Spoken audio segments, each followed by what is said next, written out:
안녕하세요. 영화 보는 새 작가 이 작가입니다. 네, 안녕하세요. 윤 작가입니다. 안녕하세요. 김 작가입니다. 네, 오늘 날씨가 참 좋았잖아요, 그동안. 네, 네, 이제 진짜 봄을 조금 느끼려고 하던 찰나에. 네, 근데 저희가 이제 녹음한다는 소식을 듣고 이제 날씨가 지금 오늘 막 비바람이 그러니까 아니 다시 겨울이에요 지금. 네. 다시 날씨는 추워요. 그러니까 세탁을 맡겼던 패딩을 다시 입어야 되는 그런 좀 안타까운 그런 일들이 벌어지고 있는 것 같습니다. 또 이제 오늘 지나면은 약간 또 주말에 날씨가 좋아진다고 하니까 이러다 또 갑자기 여름 되는 거 아니에요? 맞아요. 그러니까. 맞아요.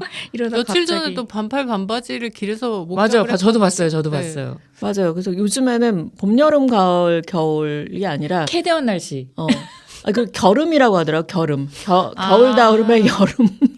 그 캐대원에서도 패딩과 반팔이 공존하고 있잖아요. 사람들 막 의상이. 목도리랑 막 양말, 샌들이랑 막. 네, 한국의 상징이 돼가나 봐요. 네. 그러게. 자, 여러분들 어떻게 지내셨는지 모르겠는데요. 오늘 이제 저희가 한 2주, 3주 만에 2주 만에 본 것 같아요. 다시 또 이렇게 찾아뵙습니다. 자, 오늘 먼저 그러면 새 작가의 추천작부터 시작을 해보겠습니다. 윤 작가님 먼저. 네. 이게 해주시죠. 보신 분이 많은 화제작이라서 할까 말까 고민을 했지만 그래도 너무 좋은 작품이라서 넷플릭스로 얼마 전에 공개가 된 추락의 해부 가져왔습니다. 너무 좋아요. 너무 좋은 명작이죠. 아, 근데 추락의 해부 제가 추천작으로 안 했어요? 안 했었나요? 저는 기억이 없는데. 갑자기. 잠깐만. 했으면 안 되는데. 그러니까. 안 했을 거예요. 이런 저주받은 기억력들. 네. 잠깐만. 아무튼. 찾아봐야 되지 않나? 아, 그래요? 비슷한 영화 중에 한 편 있었고 이 영화는 아닌 것 같습니다. 제 기억에도 기억에는. 없어요. 네. 네. 너무 지금 당황했어요. 아니, 제가 블로그도 그때 열심히 하고 있어서 영화 네. 블로그를 네. 이제 그게 약간 헷갈렸던 것 같아요. 네. 네. 추락의 해부. 이게 2023년 프랑스에서 만들어진 영화고 네. 76회 칸느 영화제 황금종려상을 수상하면서 네네. 화려하게 아주 전 세계에 약간 화제가 됐던 영화입니다. 이게 요즘 또 프로젝트 헤일 메리뿐만 아니고 이게 다른 헐리우드 영화의 속속들이 캐스팅 소식이 전해지고 있는 아주 잘 나가는 배우시죠. 독일 여배우신 산드라 힐러를 저는 처음 접했어요. 이 영화로. 그래서 굉장히 인상 깊었던 영화인데요. 존 오브 인터레스트 맞아요. 나오잖아요. 이게 거의 한국에서는 비슷한 시기에 맞아요. 개봉되지 않았나요? 그래서 그 산드라 힐러에 대한 기억이 더 되게 강렬했었거든요. 처음 보는 분인데 어쩜 저렇게 잘하지라는 생각이 맞아요. 들어가지고. 네, 이걸 잠깐 뭐 간단하게 줄거리를 말씀드리자면 눈이 뒤덮인 겨울 외딴 산장에 작가인 산드라와 그리고 그녀의 남편 그리고 시각장애를 가진 아들이 셋이 지내고 있는데요. 어느 날 남편이 집에서 떨어져서 눈밭에서 시체가 된 상태로 발견이 되는데 자연스럽게 부인이 용의선상에 오릅니다. 그러면서 이 아내는 자기가 죽이지 않았다고 하고 다른 사람들은 이 사람이 죽였다는 의문을 품은 채 이 사건의 진실을 파헤치려고 법정 드라마가 펼쳐지는 그런 내용이거든요. 네. 근데 사실 처음에 저는 사실 요즘 영화를 정보 없이 보는 편인데 추락의 해부라는 그 제목만 보고서는 약간 제가 좋아하는 추리 미스테리물이 아닐까라는 생각을 가지고 봤는데 이게 추락보다는 해부에 방점이 찍혀 있는 법정물에 완전 가까운 드라마고요. 이 법정 싸움을 이어가면서 이 가족의 약간 치부들이 점점 밝혀지면서 처음에 저희가 이제 인상적으로 봤던 남편의 모습이나 부인의 모습이나 이게 점점 까발려지고 맞아요. 전혀 그 관계들이 되게 뒤틀려 있는 네. 정말 사실 엄청 그 싸움이 엄청 심해서 사실 누구 한 명 죽여도 이상하지 않은 최악의 관계까지 갔던 부부거든요. 가족의 해부가 되죠. 맞아요. 완전히 해부가 되는데 네. 이 과정을 시각장애인 아들이 점점 이 법정을 맞아요. 통해서 이 적나라한 우리 엄마 아빠의 모습을 알게 되는 거거든요. 그래서 사실 이게 범인이 누군가는 뭐 이런 말로 표현한다면 그렇지만 열린 견면처럼 돼 있어요. 근데 이걸 맞아요. 관객을 보면서 아니 그게 제일 인상 깊었는데 이 여자가 살인자인 거를 믿을 것인가 믿지 않을 것인가에 따라서 그 결론을 그냥 관객한테 맡기는 것 같거든요. 그러니까 어떻게 봐도 사실 해답이 뚜렷한 영화도 아니고 이상한 영화도 아니에요.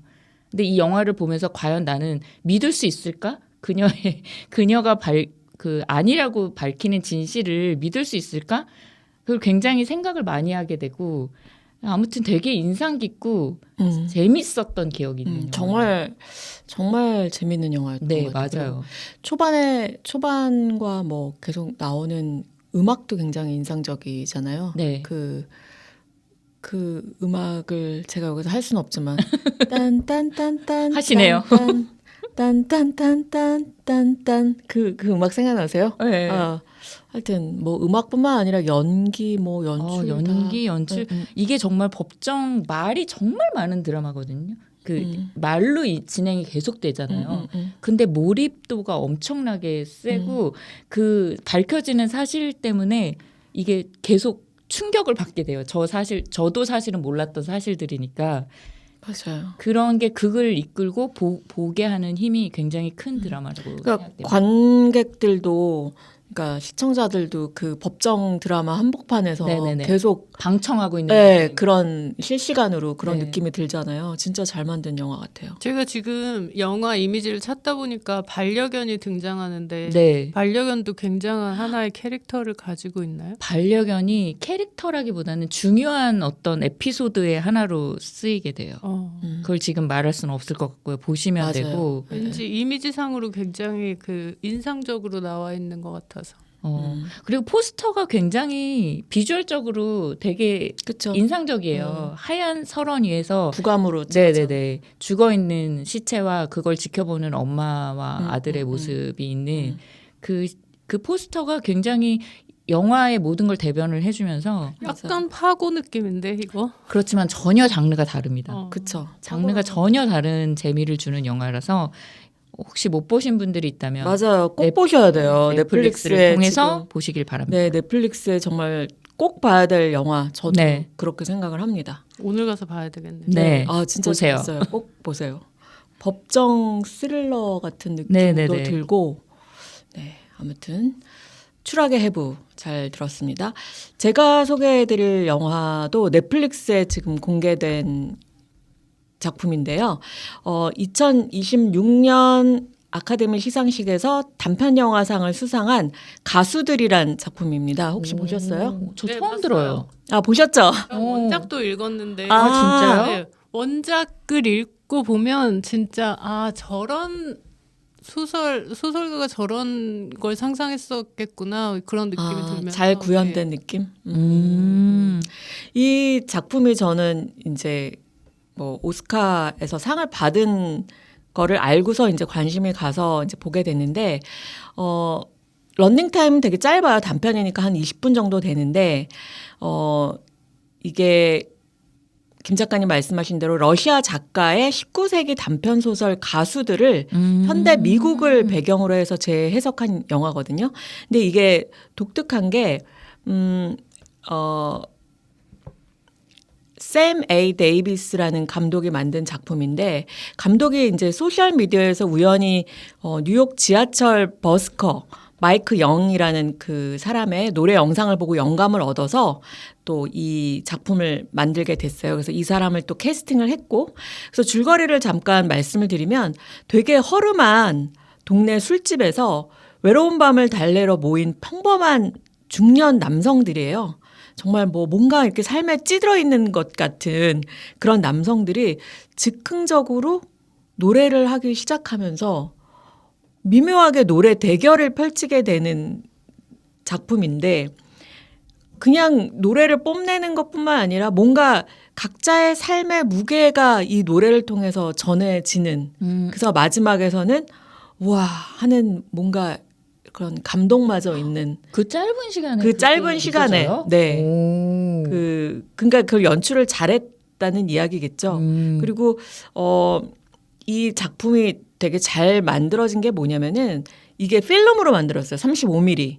그러니까 이 35mm 필름 특유의 그 약간 거칠면서 되게 따뜻한 그런 질감이 있잖아요.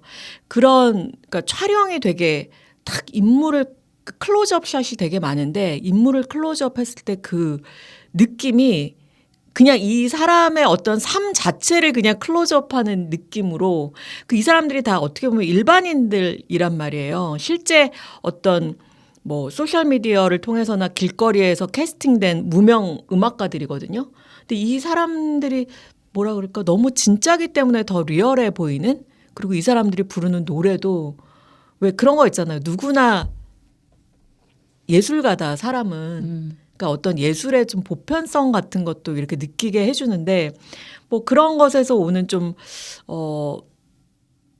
약간 투박하지만 좀 진정성 있는 그런 느낌의 연기, 그런 연출, 그런 것들이 되게 좋았던 작품입니다.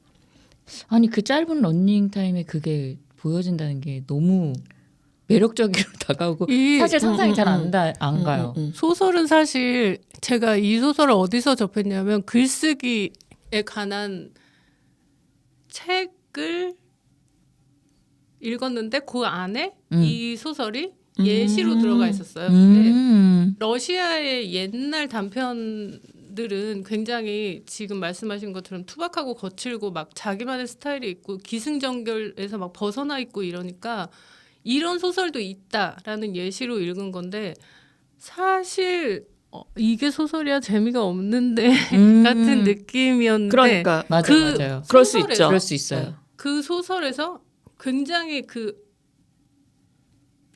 어떻게 이런 영화를 만들 수 있을까 싶을 정도로 그 소설을 이렇게 만들었다고? 이런 느낌이 그런 드는 경우 거예요. 있어요. 대부분은 소설이 원작인 경우는 소설을 다 담지 못하기 때문에 좀 영화가 떨어진다는 평가를 많이 받잖아요. 맞아요. 저는 브로크백 마운틴을 영화를 나도 보고 지금 그 영화 얘기하려고 그랬어. 저 그 영화 너무 재밌게 봐서 책을 읽고 싶어서 거꾸로 봤거든요. 저도요. 근데 너무 책을 보고 여기서 이 영화가 어떻게 탄생이 됐지라는 그러니까 생각이 어떻게 보면 그냥 약간 그래요. 좀 그죠? 모티브죠. 모티브. 맞아요. 그건 단편이기 때문에 네. 그 버닝도 왜 무라카미 맞아요. 하루키의 그 헛간을 단편. 태우다라는 네. 그 작품도 이 작품이 버닝이 됐다고 약간 그러니까 맞아요. 뛰어난 감독들은 그런 모티브에서 되게 훌륭한 어떤 작품을 탄생시키는 게 아닌가. 그래서 이 감독도 샘 에이 데이비스라는 이 감독도 지금 헐리우드에서 완전히 단편 영화계의 되게 실력자이자 되게 신성으로 되게 주목받고 있는 그런 감독이라고 합니다. 그러니까 완전 핵심을 딱 끌어내서 네. 그걸로 네. 딱 자기 세계를 펼치. 아니 그리고 연출에서 그 인물들 연출 같은 거 너무 잘하지 않았어요? 카메라 워킹이 진짜 그 인물 좁은 그 술집에서. 네, 그 인물의 그냥 영혼을 보여주는 맞아요. 같은 느낌 제가 딱 있었어요. 그 느낌이. 네. 그리고 노래를 딱 할 때 뭔가 왜 기교도 없고 막 이런데 그냥 이 사람 삶을 그냥 막 이 목소리로 드러내는. 그래서 솔직히 우리가 막 가수들이나 이렇게 막 열광하긴 하지만 솔직히 그런 사람들 보면은 되게 만들어진 것도 많잖아요. 뭐 특히 노래 같은 경우에 막 근데 정말 이 작품에서 와, 노래가 이런 거구나. 노래가 주는 감동이라는 게 이런 거구나 이렇게 느낄 수 있어서 유재한님처럼 감정이 한 90%인 그 맞아요, 노래 맞아요. 90%인 그런 네, 느낌. 힘이 하나도 안 들어갔는데도 감동을 주는. 그래서 이 작품도 되게 짧아서 그냥 보고 있으면 어느 순간 끝나버립니다. 그래서 넷플릭스에 지금 있으니까 가수들이라는 작품 꼭 보셨으면 좋겠습니다. 자, 마지막으로 김 작가님은 어떤 작품 소개해 주시겠어요? 네, 저도 넷플릭스에서 오늘 전부 넷플릭스네요. 네. 넷플릭스에 있는 다큐멘터리 네. 중에 성덕이라는 저 극장 가서 봤는데 그거 그죠? 맞죠? 윤 작가님이 저한테 그 당시에 추천을 해주셨던 오. 기억이 나서 이게 제가 이거를 넷플릭스가 있나요? 네, 저 넷플릭스에 있는지 몰랐어요. 저도 몰랐는데 어떤- 최근에 보게 돼서 어떤 작품이에요? 이거 정말 성덕? 골 때립니다. 뭐 아이돌 팬에 대한 그런 거예요? 네, 맞아요. 그렇긴 한데 말씀해 그게 주세요. 다가 아닙니다. 네. 이게 넷플릭스에 성덕이라는 다큐멘터리가 올라와서 이제 윤 작가님이 추천해 주신 게 생각나서 제가 봤는데 추천작의 추천작이네요. 맞아요, 그러니까. 맞아요. 추천할 추천. 저는 심지어 극장까지 가서 추천 봤다고요. 받고 추천. 근데 제가 그때 보고 싶었는데 맞아요. 그때 제 극장- 컨셉이 극장을 안 가는 사람 컨셉이었어요. 그건 그래가지고 무슨 컨셉이야? 안 간 그냥 게으른 사람이라고 얘기해 주세요. 네. 근데 그 제목에서 느껴지시다시피 스토리는 굉장히 심플해요. 감독님이 자전적인 이야기를 이제 자기가 자기를 팔로잉하는 다큐. 나 그거 뭔지 알 것 같아. 어떤 여자 감독님 아니에요? 네, 맞아요. 맞아요. 이분 아마 유퀴즈에도 나왔을 거예요. 안경 끼시고. 안경은 잘 모르겠어요. 잘 모르겠어요. 알아요. 이 작품. 저도 네, 뭔지 알 것 같아요. 감독님이 이른바 성덕이. 맞아요. 제가 그 작품. 내가 좋아하는 연예인이 나의 존재를 인지하고 있다. 이 정도의 성덕이 진짜 힘들거든요. 맞아요. 진짜 메이저 성덕. 네, 완전 그 연예인이 성덕, 누구였죠? 성덕. 이분의? 중요합니다. 지금 알았던 것 말씀드려도 같은데. 되죠. 말해도 네. 되죠, 당연히. 정진영님. 네. 맞아. 기억나요. 그래서 막 그 생일도 뭐 하고 막 그런 네. 에피소드. 내가 한때 열렬히 좋아했던 어떤 아이돌이 하루아침에 범죄자가 되고 나락으로 떨어지고 있는데 나는 그럼 이 사람을 사랑했던 나는 뭐지? 를 되게 착실하게 그 스토리를 쌓아가는 다큐멘터리예요. 근데 이게 사실 뭐 제목도 그렇고 입덕했다가 성덕돼서 탈덕한 이야기라고 오해하시기 쉬운데 단순한 그런 연예인과 팬의 이야기가 아니라 그러니까 이 감독님이 굿즈 장례식 같은 진짜 재밌어. 그런 일련의 과정을 통해서 내가 왜 그 사람을 좋아했지? 내 감정과 이 선택 그리고 결과가 내 삶에 어떤 의미였고 어떤 변화를 가지고 왔나 그런 의식이 필요했던 거. 성찰하는 이야기예요. 근데 이게 보통 우리가 누구를 좋아하면 너무 특별해 저 사람은 너무 좋아하다가 그 깊이가 완전히 이제 타인이 아니고 나의 일부가 되는 어떤 순간이 오는 거예요. 덕질을 하다 보면 저 사람이 나이고 내가 저 사람이 되는 어떤 경험담이신 건가요? 덕질 경험 많으시잖아요, 솔직히. 네 모라일체 그러니까 공동 운명체가 된다고 할까? 근데 내가 나이고 너가 나다 이런 네 내가 지경이죠. 경지가 아니라. 그런 지경까지 됩니까? 누군가에겐 지경이고 누군가에겐 경지인데 이 나와 공동 운명체였던 이 사람이 무너지면 내 세계가 완전히 무너지는 나에게도 굉장히 커다란 사건이 되는 거잖아요. 그럴 것 같긴 그러니까 해. 그 무너지는 과정을 진짜 정말 리얼하게 보여주는 리얼하죠. 거예요. 왜냐하면 본인의 완벽한 경험을 담고 있는 거니까 감독이. 네. 그리고 이 영화가 그러니까 덕질을 자기 성찰로 확장하는 것까지도 대단한데 그 카메라가 갑자기 광화문으로 갑니다. 저 그 장면 너무 윤 작가님 얘기 좀 해주세요. 이게 이제 그 자신의 탈덕을 과정을 찍으면서 이 비슷한 과정으로 탈덕을 하고 있거나 그러니까 그 자기의 히어로가 어떤 이상적인 어떤 스타가 다 뭔가 나락을 갔어요. 무슨 각자의 사건으로. 그래서 그 친구들을 다 인터뷰를 해요. 그러니까 자기처럼 탈덕을 한 친구도 있고 아직도 연연하면서 그걸 벗어나지 못하면서 괴로워하는 친구도 있고 그중에 하나가 광화문에 계시는 네. 박근혜의 팬클럽들이었어요. 네. 그래서 그 팬클럽 현장을 자기가 찾아가서 박근혜님에게 그 편지도 쓰고 그렇게 개인의 경험을 사회의 문제로까지 확장시키는 이 어떤 자기 성찰을 넘어서 네. 이 메타 인지력이 진짜 대단하신 분이고 사실 그 진짜 위험한 순간은 그 오빠가 날아간 그 순간이 아니에요. 그 순간을 내가 외면하고 회피하면서 맞아요. 아니 맞아요. 기자가 잘못 썼는데 맞아요. 이렇게 어쩌면 종교처럼 맞아요. 네, 믿음을 선택한 거죠. 사랑이 사실 아니라. 저도 그 영화 속에 나왔던 다른 친구가 좋아했던 또 다른 스타의 뭐 이 정도 팬은 아니지만 좋아하는 스타긴 했거든요. 그러면 약간 보호를 하고 싶단 말이에요. 네. 그러니까 이게 뭐 그냥 저는 그게 그 네. 합리화. 저는 합리화. 그 팬덤의 약간 그런 모습을 별로 좋아하지 않거든요. 좋아하지 않는데 그냥 이게 무지성으로 이렇게 실드 무지성이 치는 거 아니에요. 있잖아요. 아, 그러니까 저도 그건 싫어하는데 여기는 그래서 굉장히 고민해요. 이런 네, 자아를 내가 이 사람을 이렇게까지 계속 응원하는 게 맞는 건지. 근데 이 좋아하는 마음을 끊을 수가 없어. 너무 괴로워. 이걸 어떻게 해야 되지? 그 나를 부정하는 거야. 이 사람을 부정하는 그래서 거지. 그걸 굉장히 고민하는 그냥 무지성 이런 친구들이 나오진 않고 네, 맞아요.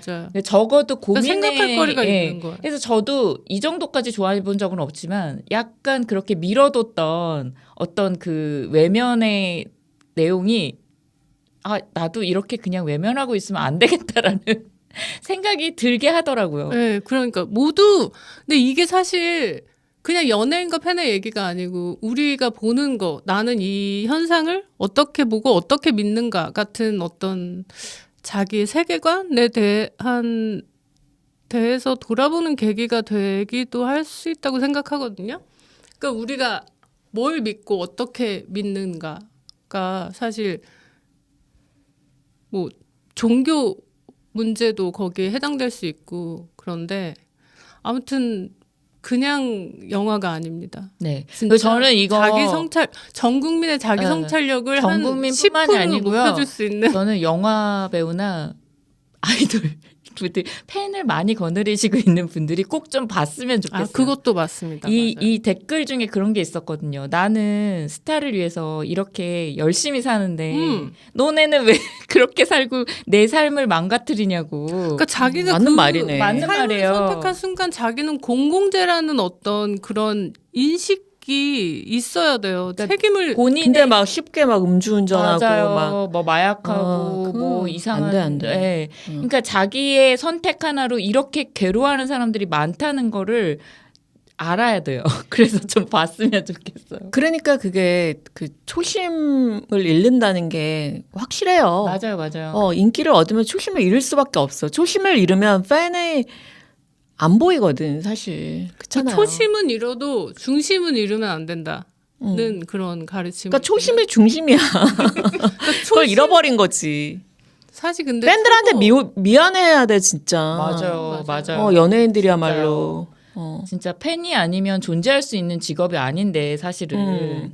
근데 어느 순간에 그냥 자기가 존재 자체로 그냥 완성형인 것처럼 진짜 저희도 뭐 일하면서 많이 봤잖아요. 아우. 뭐 말로 다 여기서 할 수는 없지만 깔까요? 한번 해봅시다. 제가 깔까요, 여러분?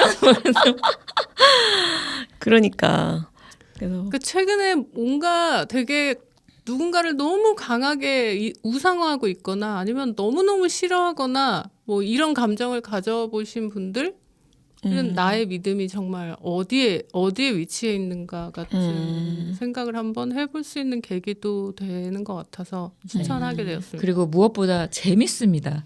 그냥 그 재밌습니다. 영화가 처음에 어떤 그 종에서 제목이 나와요. 이거 스포일러가 제가 너무 재밌게 본 이 영화에 그냥 1분 만에 확 반해버렸는데 그 타이틀부터가 너무 재기발랄하고 감독님 정말 감독님 성함이 어떻게 돼요? 감독님 성함이 되게- 오세연 감독님이세요. 되게 감각이 좋은 감독님인 것 같네요. 메타인지력이 정말 다른 작품도 기대를 해볼 네. 만한 감독님인 것 같아요. 알겠습니다. 넷플릭스의 성덕 최근에 올라왔나 보죠? 언제 올라왔는지는 모르겠는데 제가 발견한 게 최근이라서 최근에 보게 되어서 추천을 하게 되었습니다. 네. 자, 오늘 그러면 추천작 윤 작가님의 추락의 해부 네, 이 작가의 뭐였죠? 가수들. 가수들. 김 작가의 성덕. 성덕. 자, 오늘 추천작을 여기까지 하고요. 오늘 메인 작품입니다. 오늘 이런 부슬부슬 비도 내리고 이렇게 그러네요. 오늘 날씨에 딱 네, 맞네. 날씨에 딱 맞는 그런 작품입니다. 지금 뭐 기대를 한 몸에 모으고 있는 그 왕가 사는 남자로 대박을 터뜨린 쇼박스의 새로운 작품. 이제는 그런 것까지 이제 네. 흥행에 즐기시. 왜냐면은 네. 그래서 엄청나게 홍보를 하고 있는 것 같더라고요. 맞아. 연달아서 뭐 재력도 되니까 어쨌든 살목지 네. 오늘 네, 메인 작품으로 저희가 선정을 해봤고요. 바로 어제 4월 8일 날 개봉한 따끈따끈한 신작입니다. 혹시 보신 분들 네. 다 혹시 도움이 되지 않을까 해서 저희가 이렇게 준비를 해봤는데 네. 자, 먼저 살목지 제목도 그렇고 어떤 작품인지 윤 작가님 좀 소개해 주실까요? 네. 일단 줄거리를 간단하게 말씀을 드리면 사람이 자꾸 사라진다는 흉흉한 소문이 도는 살목지라는 저수지가 있는데 네. 어느 날 로드뷰에 귀신의 형태가 보이는 사진이 올라오게 됩니다. 그것 때문에 주민들이 반발이 너무 심해져가지고 영상을 당장 교체해달라는 요구가 있었거든요. 그래서 어쩔 수 없이 주말임에도 불구하고 로드뷰를 찍는 회사의 담당 PD 수인이라는 PD가 김혜훈 배우가 연기하고 있는데요. 팀을 꾸려서 살목지로 떠나게 됩니다. 근데 사실 수인도 살목지를 가보고 싶다는 생각이 들었던 게 얼마 전에 수인을 대신해서 수인의 선배가 이 살목지를 촬영을 갔었는데 그 이후로 병가를 내고 연락이 되지 않는 상태거든요. 그래서 살목지에 도대체 뭐가 있었길래 그런 일이 벌어졌나? 그 궁금증을 안고서 갔는데 가자마자 너무나 예상했던 그 수많은 이상한 일들이 벌어지면서 도무지 이곳을 아무리 도망쳐도 빠져나갈 수 없는 패닉 상태가 되거든요. 그래서 과연 여기에서 누가 빠져나갈 것이며 얼마나 살아남을 수 있는지 그런 공포가 펼쳐지는 그런 영화입니다. 네. 자, 어저께 이제 막 보셨는데 어떠셨는지 첫 인상, 첫 소감. 네. 윤 작가님 어땠어요? 저요? 저는 클래식한 공포의 영화 규칙이 되게 잘 만들어진 모범적인 영화라는 생각이 들었어요. 맞아요. 모범. 네. 모범적인 영화이기 때문에 재미가 그러니까 제가 말하는 재미는 저는 되게 무서울 걸 예상을 하고 갔거든요. 그걸 기대하기도 했고요. 근데 사실 저는 안 무서웠어요. 그래서 그런 점이 조금 아쉬웠다. 근데 그거는 약간 무서움을 좀 잘 느끼는 사람이 있고 네. 좀 웬만한 거에서 그런 놀라지 것 않는 같긴 사람이 해요. 있고. 왜냐하면 제가 너무 안 무서워서 왜 이렇게 안 무섭지라고 하고 이제 극장문을 나서는데 왜 이렇게 안 무섭지? 내가 귀신인가? 그럼 진짜 무서운데? 근데 제 앞에 어떤 20대로 보이는 남자 두 분이 이 영화를 같이 보고 이제 앞에서 막 떠들면서 가는데 근래 본 영화 중에 가장 무섭다면서 너무 무섭다고 막 두 사람이 그렇게 흥분해서 얘기를 하더라고요. 그래서 내가 못 느끼는 건가? 근데 제가 공포 영화 보면서 공포 잘 느끼는 편인데 유독 이 영화는 되게 침착하게 봤습니다. 어떠세요? 저는 아시겠지만 공포 영화를 진짜 좋아하지 않아요. 네네네. 내가 왜 여기 극장에서 이렇게 놀라야 되나? 왜 저 이쁘지도 않은 귀신을 봐야 되나? 돈 내고. 왜 돈 내고 이런 괴로움을 겪어야 되나? 약간 이런 즐거움이 있단 말이에요. 네, 저는 그걸 즐기지 못하는 그런 스타일의 사람이기 때문에 어쨌든 뭐 일하는 느낌으로 가서 봤는데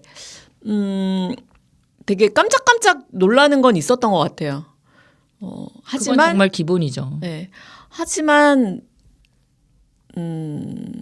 너무 끝나고 나서의 느낌이 이야기가 너무 얕다. 그러니까 이 공포도 그냥 빨리 휘발돼 버리는 공포. 맞아요. 이 깜짝 놀라는 건 그냥 휘발되면 끝이잖아요. 그러니까 이 영화도 나한테 그랬다. 뭐 그 정도 느낌으로. 저는 이 작가님과는 달리 호러 영화를 굉장히 좋아하는 편이에요. 맞아요. 예. 호러 영화가 사실 그 인간이 가지는 가장 큰 공포 있잖아요. 내가 곧 죽을지도 몰라. 이것보다 큰 공포가 없잖아요. 그런 어떤 굉장히 강한 감정을 현실에서는 느낄 수 없는 감정을 통제된 영화라는 장르 안에서 보여준다는 게 되게 큰 매력이라고 생각하거든요. 우리가 평소에 살면서 내가 죽을지도 몰라를 언제 경험해 보겠어. 맞아요, 영화에서 경험해 보는 거지. 그래서 호러 영화를 되게 즐겨보는 편인데 뭐 샤이닝이나 악마의 씨, 오멘 이런 예술의 경지에 오른 마스터피스들 있잖아요. 샤이닝은 지금도 무서워요, 저는.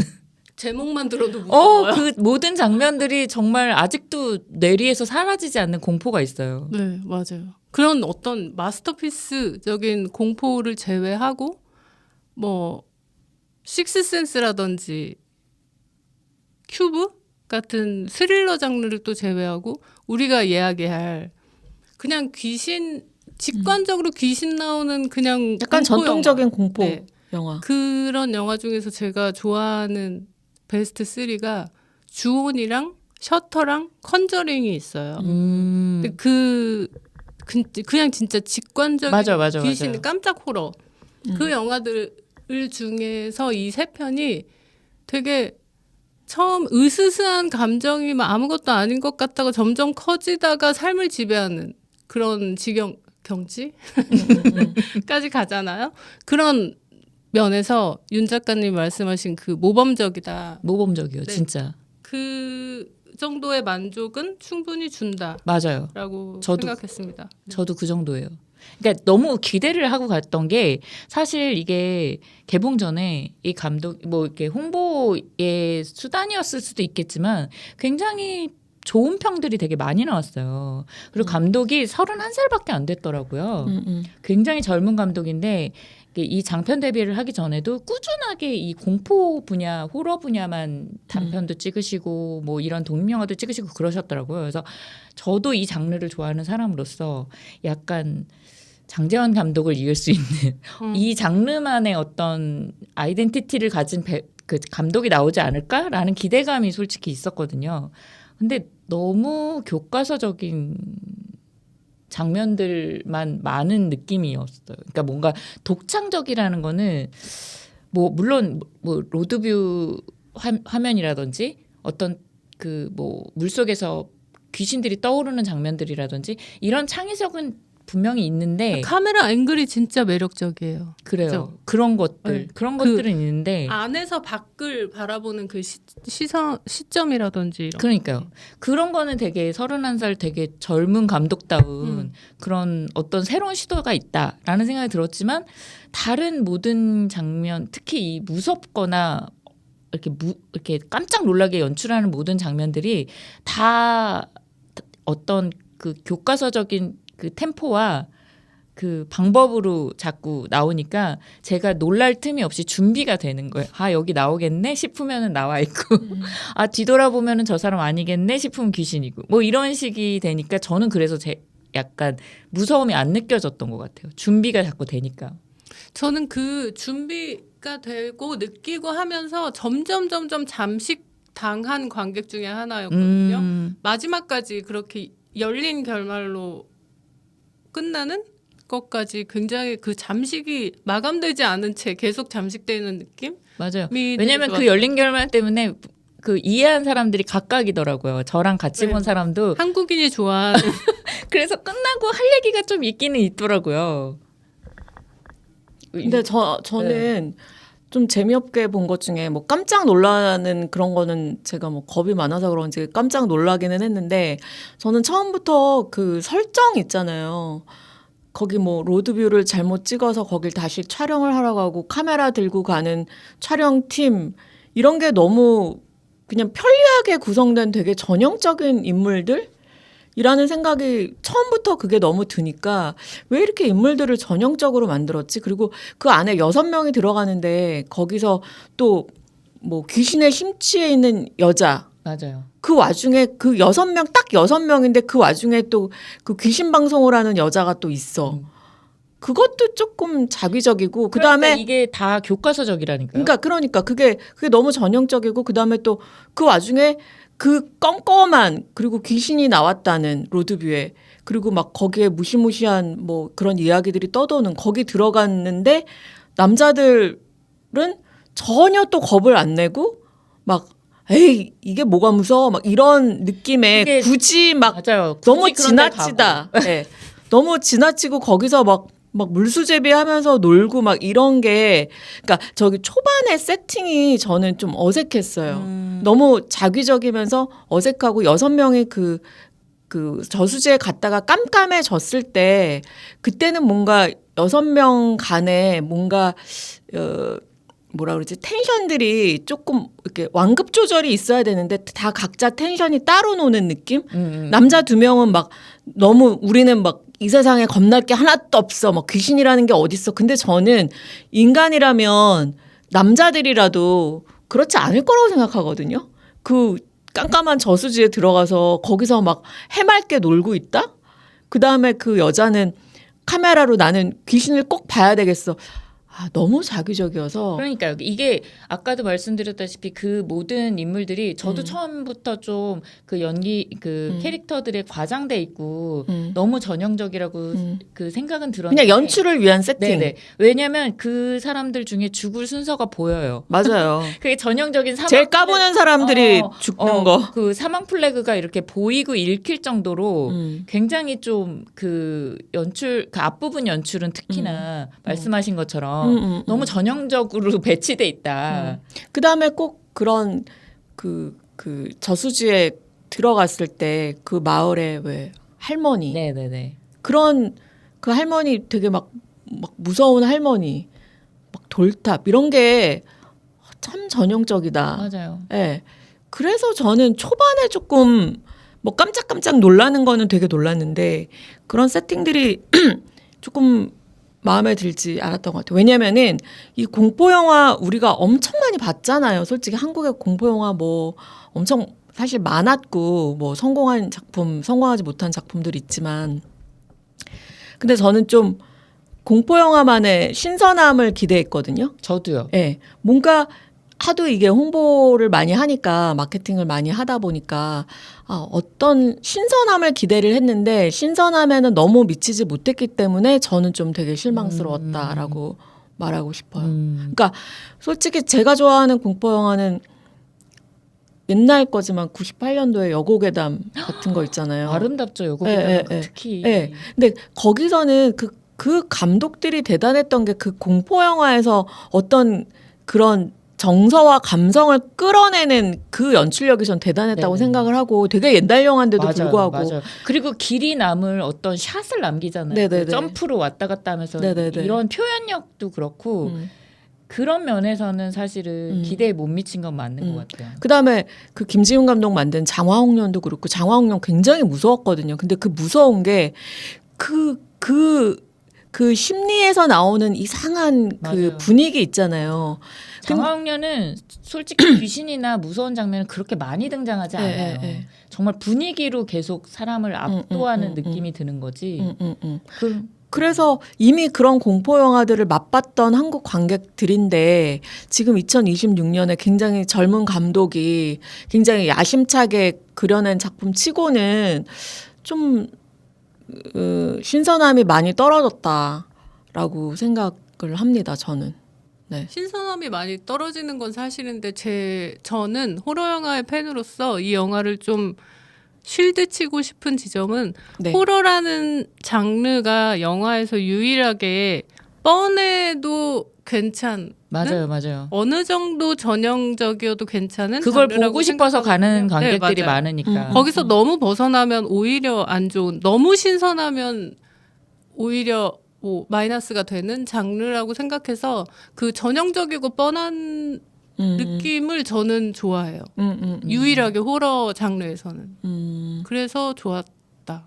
그러니까 그게 저는 호러 팬이 아니잖아요. 그러니까 제가 보는 방식은 그게 아니니까 저는 좀 그냥 시청각적으로는 공포 영화로서 미덕을 많이 갖췄다고 생각을 하거든요. 시각적, 청각적인 어떤 자극을 통해서 깜짝 놀라키는. 근데 저는 그것 이상의 그런 거를 기대를 하니까 저 같은 사람은 이제 재미가 없게 볼 수밖에 없는 그런 작품이 아니었나. 그러니까 그런 생각이 들어요. 그리고 저는 공포 영화가 되게 매력적인 거는 아까 다른 작품들도 말씀을 드렸지만 깜짝 놀래킨다. 심장이 뚝 떨어지는 막 귀신이 어느 순간 예상 못한 순간에 확 나왔을 때 저는 그런 공포보다는 그러니까 공포라는 거는 되게 인간의 되게 무의식 속에 있는 되게 막 되게 어두운 막 뭔가를 되게 끌어내는 거기서 오는 그 재미? 그게 되게 크다고 생각을 하거든요. 막 진짜 내가 막 꽁꽁꽁 숨겨둔 되게 막 어두운 뭔가 인간의 어떤 회피하고 있는. 예, 회피하거나 숨겨뒀던 어떤 그런 욕망이라든지 아니면 뭐 죄책감이라든지 막 그런 것들을 건드리기 때문에 공포가 되게 매력 있는 장르라고 생각을 하는데 이 작품에서는 뭐 열린 결말이라고 매력이 있을지는 모르겠지만 그런 어떤 서사가 되게 얕고 인물 간의 서사도 얕고 서사도 얕은데 결말은 또 열린 결말이야. 그런 것도 조금 좀 네, 좀 완성도 면에서는 저한테는 조금 불만족스러웠던 것 맞아요. 같습니다. 깊이감은 없어요. 네, 저수지가 네. 굉장히 얕았다. 얕은 저수지. 수심이 얕다. 네, 맞아요. 얕아요. 근데 이게 정말 깔끔하긴 해요. 기승전결 마지막까지 어느 한 부분이 막 엄청나게 별로고 뭐 예를 들면 연기자들 구성도 그렇고요. 연기자들의 평균 연기도 그렇고요. 모든 면에서 모나지 않게 깔끔하게 만들어진 어떤 뭐 다른 의미의 팝콘 영화처럼 느껴진달까? 그래서 뭐 굳이 뭐 이거를 막 이렇게 의미를 찾지 않고 그냥 공포만 느끼겠다 하시는 분들은 만족할 만한 영화일 수도 있겠다라는 생각이 들어요. 아니 근데 그렇게 쳐도 하다못해서 그 김혜윤이랑 그 전 남자친구가 김혜윤을 막 저수지에 들어가서 막 구하잖아요. 자기 목숨을 정말 내놓고. 근데 어쨌든 그 관계는 전 여친 전 남친 관계잖아요. 근데 제가 봤을 때는 이 서사가 전혀 설명이 안 되는데 이 남자가 그 김혜윤을 구하기 위해서 저수지에 막 뛰어들고 막 목숨을 버리고 막 저수지를 헤엄쳐서 얘를 끌어올리고 막 이런 장면들의 에너지가 안 느껴지는 거예요. 그 서사도 되게 얕기 때문에. 그다음에 그 김준환 배우가 여기에 먼저 갔던 그 팀장을 연기하잖아요. 네네. 근데 김준환 배우 연기 굉장히 저는 마음에 들게 봤는데 되게 잘하셨. 좋아해요. 네. 그 되게- 소름 끼치는 미소. 네, 되게 잘했던 것 같아요. 되게 서늘한 저 사람이 귀신인지 사람인지 모르는 네. 그런 걸 되게 잘 나타냈다고 생각하는데 그 팀장을 보는 김혜윤의 시점에서의 감정은 뭐지? 그걸 잘 모르겠는 거예요. 왜 그래서 저렇게 이게 안타깝게 저 사람을 네. 보는 거지? 그래서 처음에 이성 간의 감정인가? 저는 그게 아니고 근데 그것도 아니고 초반에 김혜연 연기가 조금 뜬다고 느꼈던 게 아무 일이 벌어지지 않은 상태인데 공포감에 질려 있는 사람으로 도착을 하더라고요. 처음부터. 그래서 이거 좀 과잉인가? 라는 생각이 들었거든요. 근데 이게 결말 얘기를 안 할 수 없는데 뭐 어차피 스포니까 스포 얘기를 다 하니까. 네, 지금부터 스포가 있습니다, 여러분. 큰 스포입니다. 어쨌든 김혜윤이 제가 본 영화의 해석은 처음부터 죽은 사람이었고 모든 사람을 끌어들이는 사람이잖아요. 맨 처음 죽은 사람이고 이 영화 속 인물들로만 보면 그래서 선배도 불러들이고 남자친구도 불러들이고 그래서 이 모든 상황을 자기가 기억하고 있고 그 상황이 벌어질 걸 알기 때문에 그래서 그 공포감이나 그런 선배를 보는 시선이 그랬나? 라는 생각이 저는 끝나고 들더라고요. 근데 김혜윤이 5년 전에 살목지를 왔다가 돌아간 거는 맞잖아요. 돌아가지 못한 거죠. 왜냐하면 그 할머니도 와서 그러잖아요. 물에서 굉장히 험한 일을 당하고선 또 왔구나 이러잖아요. 이미 저는 그때 죽었다고 보는 거예요. 살목지. 근데 저는 그 똑같은 시점에서 살목지는 한번 들어가면은 나오지 못하는 저수지고 그 할머니 그 이야기도 그렇고 그렇지만 얘가 저는 죽었다고 하기에는 이 저수지에 사람들을 끌고 가는 이 서사 그리고 사람들이 그리고 얘가 저는 귀신처럼 보이진 않았거든요. 그러니까 얘는 저수지에 홀린 애야. 근데 홀린 애인데 이거는 저의 해석이에요. 홀린 애인데 어떤 얘한테는 더 많은 애들을 데려올 수 끌고 있는. 와야 되는 그런 어떤 미션이 있는 숙주인 거예요. 그러니까 죽지를 않은 거죠. 죽지를 않았다가 나중에 그 미션을 완료를 하고 죽는 그렇게 저는 이해를 했어요. 처음부터 죽었다고 하기에는 조금 무리가 있지 않나 싶어서. 저도 그 중간에 그런 대사가 있어요. 너가 와야 될 곳을 내가 그 왔잖니. 선배가 그러니까 그 실제로 오진 않고 어떤 커넥션이 있었을 거라는 생각을 그리고 했거든요. 그 김준환이 돌탑을 무너뜨리려는 그 사진을 남겼잖아요. 그 돌탑을 무너뜨리는 게 여기서 나가려고 지금 애를 쓰다가 그렇게 된 거잖아요. 그래서 저는 그 앞에 그 할머니가 준 말의 힌트가 이게 어쨌든 죽은 사람의 소원만 들어주는 돌탑이잖아요. 그랬기 때문에 김준환을 불러들인 것도 결국에 그런 방법을 써서 불러들인 것도 이 죽은 김혜윤의 역할이었구나라고 생각을 한 거죠. 약간 이게 다 이렇게 완벽하게 이렇게 끼워 맞춰지는 스토리는 아닌데 그냥 그런 그 뉘앙스와 어쨌든 미스테리하게 마지막도 사실은 그렇게 되면은 이 사무실까지 왔는데 이해가 안 가잖아요.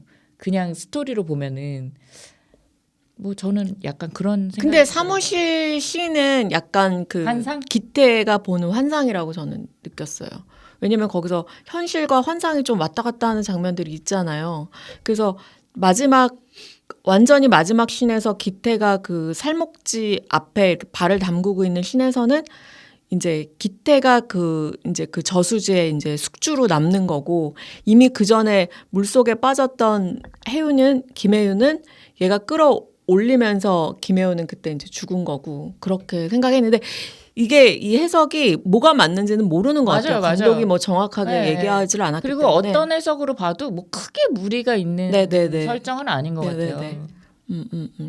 그렇게 윤 작가님의 설명을 들으니까 굉장히 잘 만든 것 같은. 아니 저는 별점을 그러니까 1점 이게 더 높여야 뭐냐면 될것 같은? 어떤 해석이냐에 따라서 이 영화를 떠올렸을 때 이게 되게 정교하게 어떻게 보면은 감독이 이거를 디자인한 네. 그 디자인을 했구나라고 생각을 할 수가 있는데, 저는 근데 여기서 감독이 그런 것들을 잘 정교하게 했다고 보기에는 지금 우리가 이렇게 분분한 것처럼 끼워 맞추기식도 있기 때문에 좀 감독님이 그거를 잘 하셨다고 말할 수 있나? 잘 하신 건가? 막 그런 것도 좀 헷갈려요. 100점까지는 못 드리겠지만 못하신 건 아닌 것 같아요. 숙제를 이 장르의 숙제를 못하신 건 아니라는 생각이 저도 들어요. 발전 가능성이 굉장히 잠재력을 가진 감독님이라고 보이고, 오히려 그런 어떤 생각할 거리를 주기 위해서 다른 것들은 일부러 전형적으로 끼워 맞춤형으로 만들었나? 이런 생각도 들고, 그게 다 그 감독님의 능력 아닐까요? 관객들에게 그런 생각을 하게 했다는 게. 근데 저는 이거 보다가 이제 자료를 찾다가 댓글에서 가장 공감을 많이 한 댓글이, 다른 공포 영화들은 대부분 놀러 가거나 그러니까 자기 스스로 화를 부르러 가는 경우들이 많았는데 여기는 주말에 끌려온 직장인들이잖아요. 갑자기 슬퍼진다. 이게 너무 슬프고 이거야말로 공포다. 그 얘기를 듣는 순간 그러네. 그냥 설정 자체가 공포였구나라는 생각이 그래서 들더라고요. 그렇게 김혜윤이 그렇게 우울했구나. 우울하죠. 이미 죽은 것처럼. 전부 주말에 끌려 회사의 영혼을 나왔잖아요. 두- 아니 근데 그렇다고 치기에는 너무 잔인한 거 아닙니까? 거기 끝나고 낚시하려는 아저씨 제일 먼저 죽고 그게 뭐 잘못이에요? 주말에 일하고 근데 낚시한다는데. 제가 이 영화를 보면서 그 아저씨가 돌아가시면서 그런 생각을 하게 됐는데, 보통 헐리우드 호러 영화도 그렇고 이 자연과 무생물을 함부로 다루는 사람이 항상 귀신의 타깃이 돼요. 맞아요. 그건 맞아요. 맞아요. 그래서 우리 무생물이라고 해서, 연탄재라고 해서 함부로 발로 차지 말아야 되겠다. 뭐 이런 생각. 아니 근데 무생물까지는 모르겠지만 그래, 적어도 생물은 그러면 안 되지. 저거 나무라든지 아니면은 그 저수지에 그냥 볼일을 본다든지 이런 어떤 음, 야만적인 거기에도 생각이 그런 장면 나오잖아요. 막 함부로 막 소변 보고, 그 다음에 저수지라는 공간이 생물을 이렇게 낚는 거잖아요. 낚시하는 막 그런 거는 좀 생각이 들더라고요. 저도 제가 함부로 얼마 전에 건드리면 안 된다. 부탄이라는 나라 아시죠? 알죠. 부탄에서는 낚시를 하면 사형이라고 에? 그러더라고요. 진짜요? 페이크 거기는- 뉴스 아니에요? 그래요. 요즘은 더블 체크해야 됩니다. 다큐멘터리에서 보는. 그럼 맞네. 네. 그럼 맞네. 그 나라가 그 뭐라 그러지? 행복 지수가 그래요. 맞아요. 맞아요. 그걸로 되게 유명하잖아요. 굉장히 그런 나라답다는 생각을 하게 되면서 네. 맞아. 함부로 대하지 맙시다. 맞아. 근데 이 살목지에도 그런 게 나오는 것 같아요. 이 저수지라는 공간도 그렇고, 원래 이 살목지가 그리고 되게 유명했다면서요. 네, 실제로. 제 심야 괴담에 저 그 괴담이나 이런 거 되게 좋아해서 거기서 워낙 유명한 되게 장소였다고. 제가 본 심야 괴담의 에피소드 중에 1인 것 같아요. 그러니까. 무섭기로. 그리고 이게 더 무서웠던 게 뭐냐면 이 영화보다 더 무섭던데 그 스토리가? 이걸 제보한 제보자가 음. 심야괴담의 PD님이랑 같이 여기를 다시 갔어요. 그랬다면서요.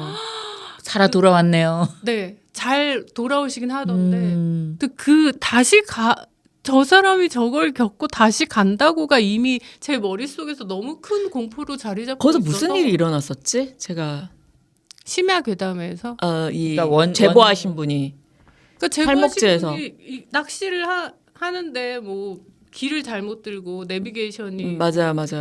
갔는데 낭떠러지였고 물이었고 맞아. 이런 상황이었어요. 오래돼서 막 정확한 스토리는 생각이 안 나는데 저도 내비게이션한테 그런 경험이 맞아요. 저도 있어요. 있었거든요. 그래서 이 공포가 너무 현실로 다가오는 거죠. 맞아요.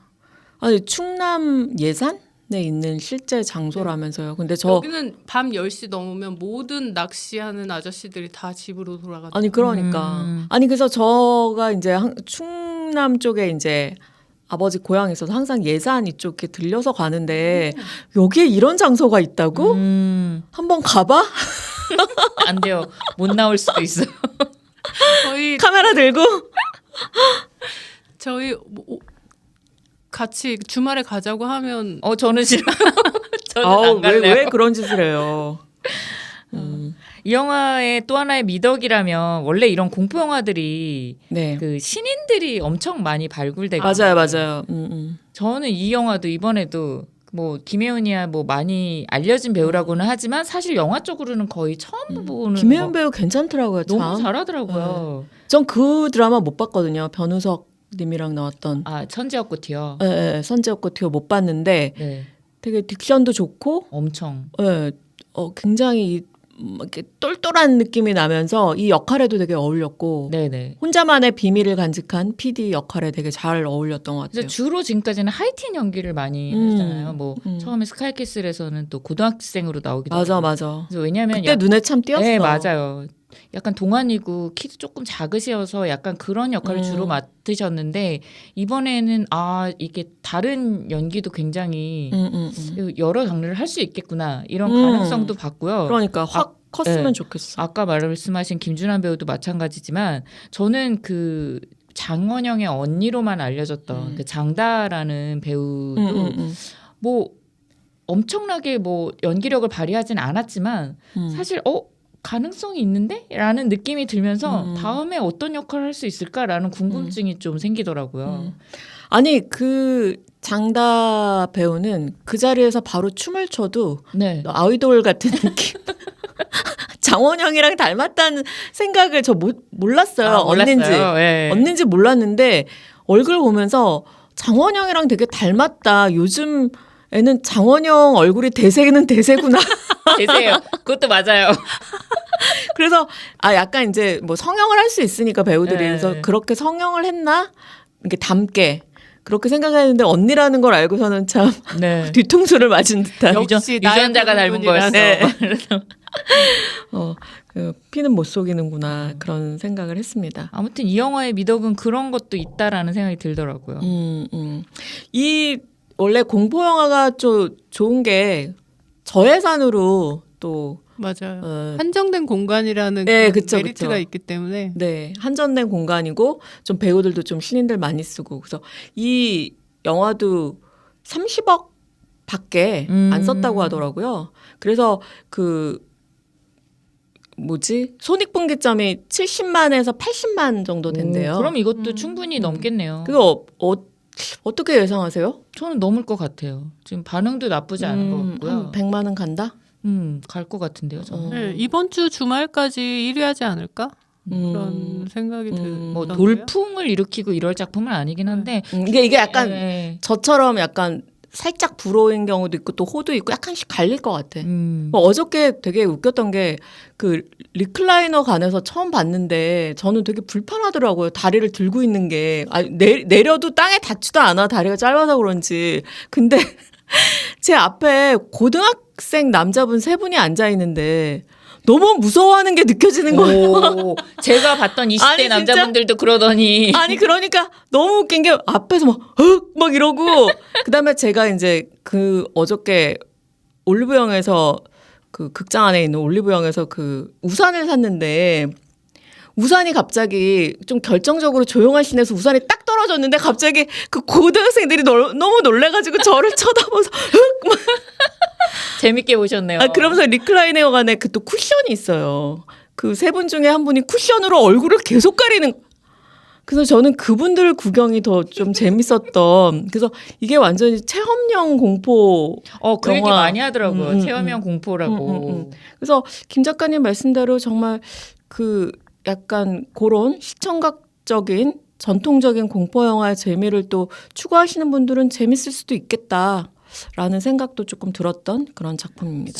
저도 리클라이너 관에서 봤는데 제가 본 관에서는 아무도 무서워하지 않고 아무도 놀라지 않았어요. 되게 정말? 신기하게 네, 저 포함해서 아무도 놀라지 않았고 심지어 나갈 때 누가 그랬지? 아유 곤지암보다는 낫다 이러면서 나가더라고요. 곤지암이랑 조금 비교하더라고요. 맞아요. 곤지암이 낫다 안 네. 낫다 뭐. 아무리 안 무서워도 곤지암보다는 낫다라는 평가를 들으시고 보실 분은 뭐 보시고 곤지암 어땠어요? 저는 안 봐가지고. 곤지암이 낫다. 곤지암이 낫다. 윤 작가는 곤지암 봤어요? 아니 안 봤어요. 나도 무서운 거 못 봐. 곤지암. 꼭 곤지암은 특정한 장소에 그거를 또 병원 안에가 너무 무서웠어요. 그러니까. 네. 어. 그 막 없던 어떤 글씨가 생기고 막 음. 그 병원 안에 욕조 이런 어떤 장소가 주는 그 전형적인 무서울 것 같아. 공포? 네, 병원이라는 게 되게 무섭잖아요. 세게 다가왔어요. 곤지암 무서울 것 같아. 네. 이거보다 더. 비슷한데 저는 곤지암이 한 수였어요.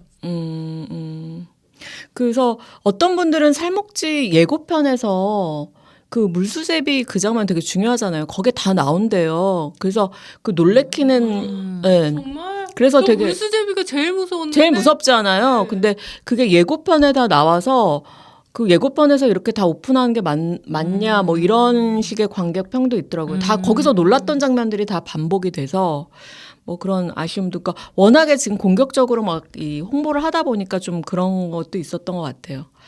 자, 그러면은 이제 뭐 더 얘기하실 거 없으면 평점 5점 만점 중에 어떻게 보셨는지 김 작가님 제일 재밌게 보신 김 작가님 몇 점인지 저는 궁금해요.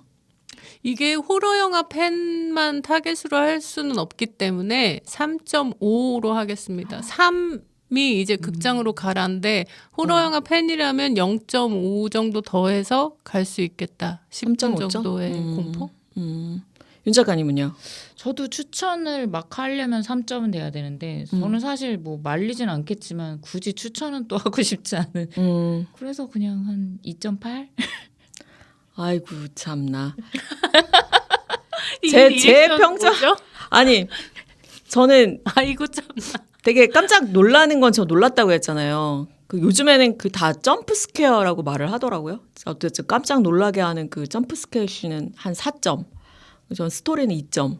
그래서 평점 3점. 오. 그래서 저는 제가 3점인데 윤 작가님 2.8점이라서 참. 기준이 달라서 그래요. 저는 맞아요. 무조건 가라고 하는 영화는 무조건 3점 이상이거든요. 근데 이거는 그렇게 추천을 막 하고 싶진 않고 그냥 간다 그러면 말리진 않을 정도. 아니 저는 제가 공포 영화를 워낙 안 좋아해서 혹시 공포 영화를 즐기시는 분들 입장에서는 되게 재밌게 볼 수 있는 영화인가 싶어서 저는 3점 드리겠습니다. 그 이거를 미슐랭 관계까지 김밥 천국으로 끌어들이기에는 좀 뭐하지만 김밥 천국 치고는 굉장히 고급스러운 참치김밥이다. 오, 정확한 표현인 것 네, 같아요. 그 정도? 네. 아주 아름다운 평론과 함께 그럼 마무리를 하고요. 엔딩이 멋졌네. 네. 마무리를 하고요. 그러면 저희는 또 한 2주 후? 네. 2주 후에 아주 좋은 작품이 나오고 네, 굉장히 기대작 네. 으로 두근두근 하고 있습니다. 네, 두근두근 어떤 작품일지 기대해 주시고요. 지금까지 재밌게 들으셨으면 좋아요와 구독 눌러주시고요. 그다음에 댓글 항상 달아주시는 모든 청취자분들 너무 감사합니다. 네, 복 받으세요. 네, 특별히 복 받으시고요. 네, 그러면 저희는 다다음 주쯤 다시 뵐게요. 건강하게 이 봄을 만끽하시면서 행복하게 보내시기 바랍니다. 네, 네. 다음에 다시 볼게요. 만나요. 네.